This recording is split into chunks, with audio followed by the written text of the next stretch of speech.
Hello बच्चों, good morning.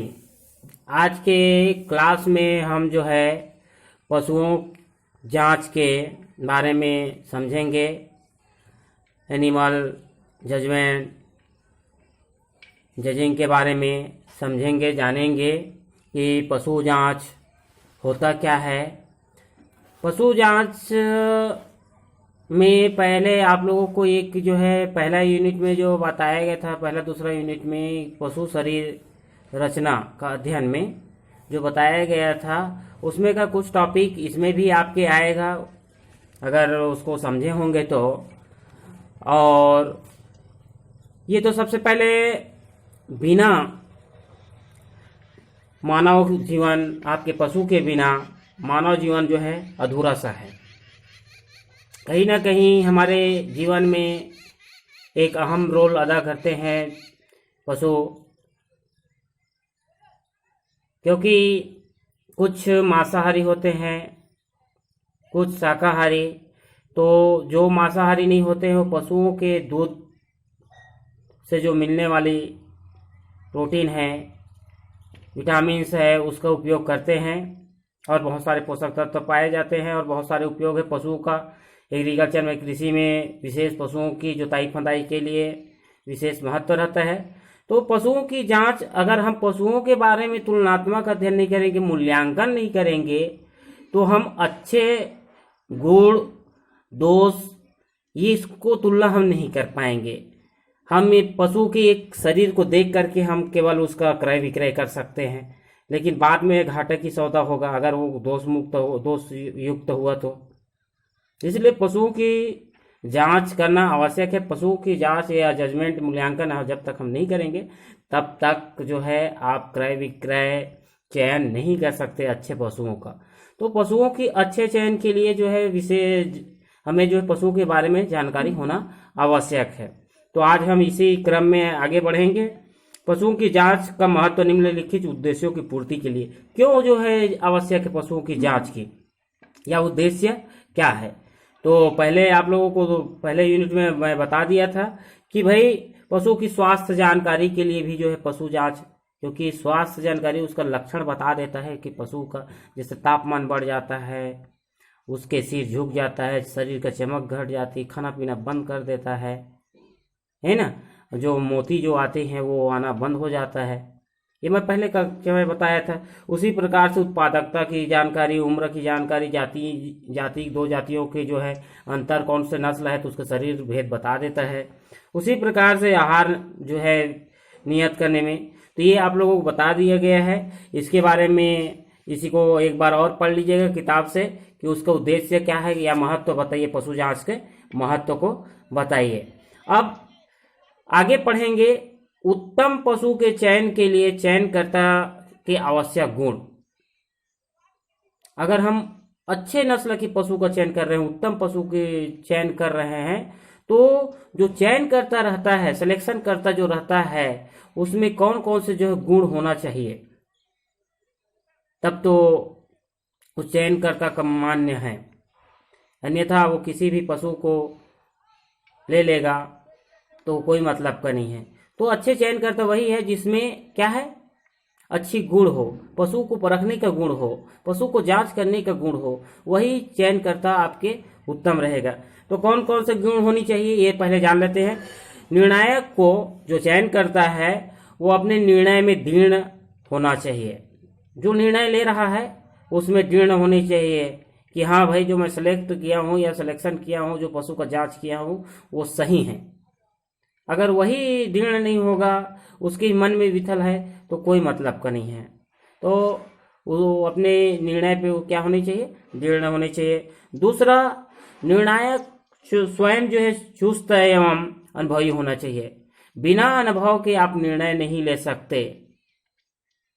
बिना अनुभव के आप क्या है, निर्णय नहीं ले सकते, या आप किसी के बारे में कोई डिसीजन नहीं ले सकते। तो पशु को चयन करने गए हो, पशु की जांच करने गए हो, अगर आप ही अनुभवी नहीं हैं, आप उसके बारे में जानकारी नहीं है, ज्ञान नहीं है, तो क्या कर पाओगे।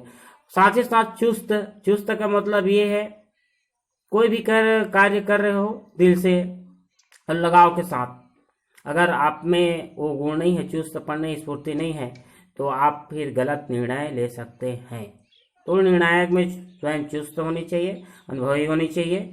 उसी प्रकार से निर्णायक पशु की नस्ल के विषय में पूरी जानकारी होनी चाहिए। जिस चीज के लिए हम निर्णय कर रहे हैं उस क्षेत्र के बारे में हमको जानकारी होनी चाहिए, तभी तो वो निर्णायक जो है वो अच्छी है, उसमें गुण है। आगे है पशु की बाह्य या आंतरिक शरीर रचना की विस्तृत जानकारी भी होनी चाहिए। जो निर्णय लेने वाला है उसकी जानकारी होनी चाहिए। उसी प्रकार से चुनाव करना हो तो उसकी जानकारी निर्णायक को होनी चाहिए। जिस कार्य के लिए किया जा रहा है, दूध के लिए कि पशुओं को बैल खरीद रहा है, बैल के लिए या और किसी प्रजनन के लिए खरीद रहा है, तो उस चीज का जानकारी उनको होनी चाहिए। उसी प्रकार से वांछनीय अवांछनीय गुणों की परख की योग्यता उसमें होनी चाहिए। उसी प्रकार निर्णायक को पूर्ण सावधानी रखनी चाहिए तथा लापरवाही कभी नहीं बरतनी चाहिए। निर्णायक में गुण होनी चाहिए। अब आइए जानेंगे एक विशेष जानकारी, पशुओं के प्रमुख लक्षण या अच्छे पशुओं के लक्षण। तो गाय के ही बारे में ले लेते हैं। गाय बैल दो ही है, कृषि के लिए बैल और जो है पशु पालक जो है दुग्ध उत्पादन के लिए गाय। तो इनमें क्या क्या गुण होते हैं, लक्षण होता है, उसके शारीरिक लक्षण, तभी तो आप उसको खरीदिए, है ना। तो निर्णायक को अंग प्रत्यंगों के विषय में पूर्ण जानकारी होनी चाहिए। विशेष ध्यान रखेंगे भाई, पशुओं के प्रमुख लक्षण अच्छी को लिखेंगे, अच्छे बैल के लक्षण तो बोल रहा हूँ, उसको जो सुनेंगे उसी को लिखेंगे। तो सबसे पहले अंग प्रत्यंग की जानकारी होनी चाहिए। पशु की बाह्य रचना की जो है उत्पादन, कार्य क्षमता आदि विशेष संबंध होनी चाहिए। और कहीं ना कहीं मूल्यांकन करते समय इन्हीं चीजों को अगर सामान्य गुण, इसमें हम देखते हैं कि पशु अपनी जाति के समान लक्षण रखता है। अगर पशु का उसके माता पिता अच्छे उत्पादकता वाले पशु है तो उसके आने वाले संतान भी क्या रहेगा, अच्छे उत्पादकता वाले रहेंगे। ये सामान्य लक्षण है। उसका आकार, व्यक्तित्व, पशुओं की आंखें, गर्दन, चेहरा ठीक सीधी सीधी या मजबूत आदि होती है। तो ये उनके जो है क्या है, पैतृक अपनी जाति के समान लक्षण रखने वाले। दूसरा, पशु डेयरी के लक्षण भी है। दुधारू पशु की संरचना इस प्रकार हो कि वो त्रिभुजाकार होनी चाहिए, त्रिकोणी होनी चाहिए। आगे का भाग क्या है, जो है सपाट होनी चाहिए और पीछे का भाग फैला हुआ रहना चाहिए। ये दुधारू गाय की ना। और बैल का आगे का भाग जो है भारी रहता है और पीछे का भाग जो है सपाट रहता है। ये ध्यान देंगे। दुधारू नस्ल की जो है और बैल की पहचान, गाय की पीछे वाले जो पुट्ठे वाले भाग है वो फैला रहता है और आगे की तरफ का जो भाग है सिर की तरफ वो सपाट रहता है। और बैल का आगे का भाग जो है फैला हुआ रहता है और पीछे का भाग सपाट रहता है। ये दुधारू मतलब त्रिभुजाकार, त्रिकोणा आकार रूप में, ये जो है रिक्त स्थान के रूप में भी आता है कि पशु की अच्छे नस्ल के अच्छे पशु की जो शरीर की रचना जो है त्रिभुजाकार की होती है, ये होनी चाहिए। ये 3 प्रकार के होते हैं। इस आकृति वाले पशु के दुधारू होंगे क्योंकि उसकी शरीर की रचना और विकास पूर्ण होता है। पिछले भाग इसलिए गाय का होता है क्योंकि जितना आयन फैलेगा उतना दूध रहेगा, तभी वो भारी रहेगा। ठीक, उसी में आपके 3 जो स्वरूप है उसका जो है बगल का पच्चड़ है, ऊपर का पच्चड़ और सामने का पच्चड़। देखने के लिए जो पिछले पैर के निकट सर्वाधिक चौड़ा एवं गले की ओर सबसे पतला, ऊपर पुट्ठों में भी बीच से सबसे अधिक दूरी हो और कुक्कुट के पास सबसे कम चौड़ा हो। ये सामान्य जो है इसके लक्षण है। अब जानेंगे इसके तीसरा जो लक्षण है बड़ा आकार। अब किसमें बड़ा आकार, पशु अपनी जाति के अनुरूप पूर्ण शरीर का विकास रखता हो, उसके शरीर की लंबाई, चौड़ाई, गहराई अधिक हो, उसकी पसलियां ढोल के आकार की। ये दूसरा जो है, पहला क्या है त्रिभुजाकार, दूसरा उसकी पसलियां ढोल के आकार की पूर्ण फैली हुई होती है और शरीर की विभिन्न प्रणाली पूर्ण रूप से विकसित होती है, जैसे दूध, थन, अयन और उसके जो थन सिरा जो रहते हैं, जो रहता है वो फैला हुआ रहता है। उन्हें पर्याप्त स्थान मिले तो पाचन क्षमता, रक्त के संचरण, श्वसन आदि क्रियाएं ठीक होगी और पशु स्वस्थ होगा, उत्पादन अधिक होगा।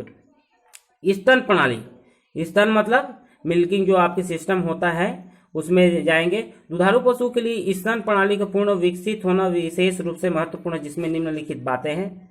अधिक क्षमता वाला आयन फैला हुआ, ठीक है। अधिक मोटी टेढ़ी मेढ़ी सिराएं, जो दुग्ध से आपके थन होता है वो क्या है, मोटी रहता है, और उसके जो क्या है सिराएं जो रहती है उसके पेट के नीचे जो रहता है वह क्या रहता है, टेढ़ी मेढ़ी रहता है। ये आपकी उस प्रकार की दुग्ध सिराएं होनी चाहिए, और अच्छी बिना गांठ वाले थन होनी चाहिए। ये उनकी जो है लक्षण होती है। मुलायम होना चाहिए, बड़ी बड़ी थन होनी चाहिए, ये इनकी सामान्य लक्षण हैं, ये अच्छे गाय के, ठीक है। उसी प्रकार से आपके जो है गाय में जो आपकी क्या है ऋतुमयी होता है, वो उनमें जो है क्या लक्षण होता है ये पहले मैं बता दिया हूं। एक बार और अच्छे गाय की लक्षण को सुन लेंगे, उत्तम गाय के लक्षण को एक बार और सुनेंगे। गाय के शरीर त्रिभुजाकार शरीर रचना होनी चाहिए। दूसरी, बड़ा ढोल जो पसलियां हैं वो होनी चाहिए। और तीसरा, आपके विकसित स्तन तंत्र। गाय के दुग्ध उत्पादन संबंधी अंगों में निम्नलिखित जो है अपेक्षा होनी चाहिए, जैसे काफी लंबा चौड़ा गहरा जो है आयन होनी चाहिए। उसी प्रकार से आयन में फैलाव आगे व पीछे की ओर खूब होनी चाहिए, आगे और पीछे दोनों तरफ की ओर फैलाव होनी चाहिए। मुलायम, लचीली एवं चिकनी खाल वाली होनी चाहिए, इसमें गांठें न हो। दोहन के बाद भली भांति सिकुड़ जाए।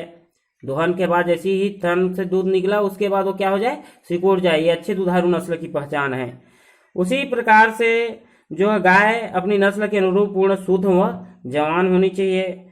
गाय के शरीर का आगे की अपेक्षा पीछे से भारी होनी चाहिए। उसी प्रकार से आपके जो है ऐन के पीछे की जुड़ाव काफी ऊंची हो तथा दुग्ध दर्पण खूब लाल होनी चाहिए। दुग्ध सिराएं स्पष्ट उभरी हुई, लंबी व टेढ़ी मेढ़ी होनी चाहिए।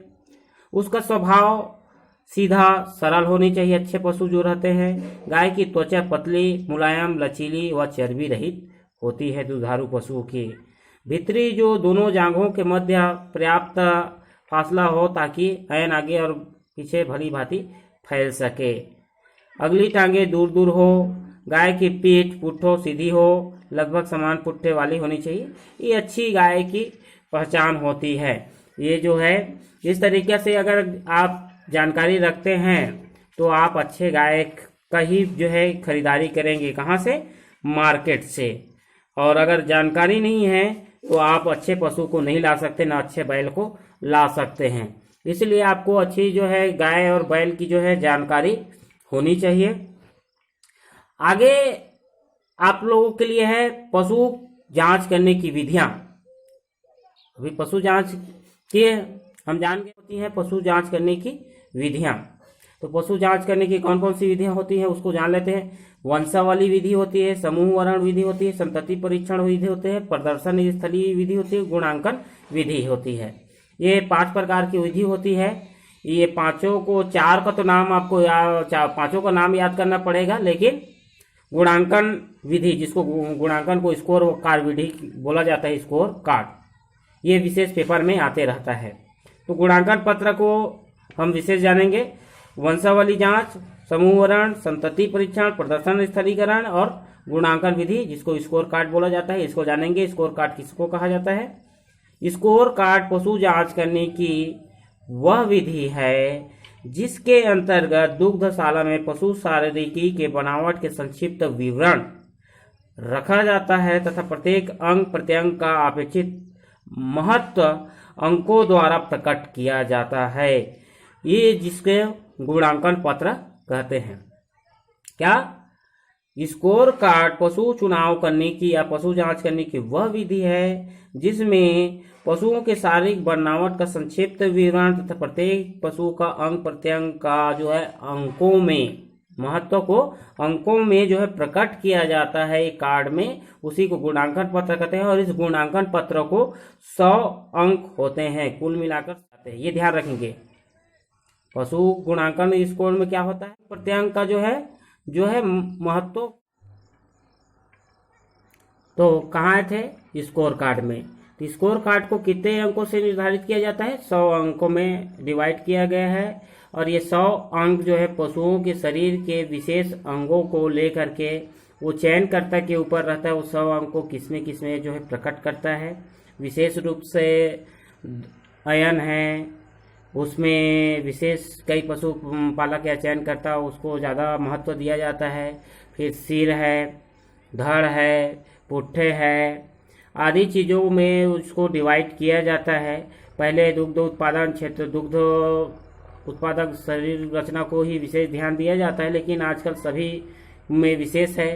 पैर से लेकर के नाक, सिर, सब कान वगैरह में सब में उसे डिवाइड किया जाता है, क्योंकि विशेष जो है पशु की हर शारीरिक रचना को देखने के बाद ही प्रकट होता है कि पशु उत्तम है या आपके अउन्नतशील है, उन्नतशील है कि अउन्नतशील है।